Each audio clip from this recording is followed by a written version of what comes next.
2025 ലോക ജനസംഖ്യാ ദിന തീം എന്താണ്?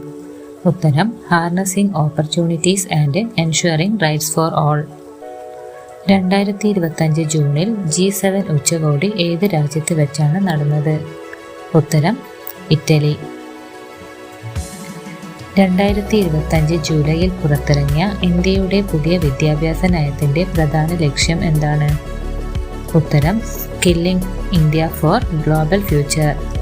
2025 ജൂലൈയിൽ രാജ്യസഭയുടെ ഉപസഭാപതിയായി തെരഞ്ഞെടുക്കപ്പെട്ട വ്യക്തി ആരാണ്? ഉത്തരം ശിവരാജ് പാട്ടീൽ. ആഫ്രിക്കയിലെ പുതിയ രാഷ്ട്രപതിയായി തെരഞ്ഞെടുക്കപ്പെട്ടത് ആര്? ഉത്തരം സിറിൽ റാംഫോസ. IPL 2025 ജേതാക്കളായ ടീം ഏതാണ്? ഉത്തരം കൊൽക്കത്ത നൈറ്റ് റൈഡേഴ്സ്. ഇന്ത്യയുടെ ഉപഗ്രഹ ചാര സംഘടനയുടെ പുതിയ തലവനായി നിയമിതനായത് ആര്? ഉത്തരം രാകേഷ് സിംഗ്.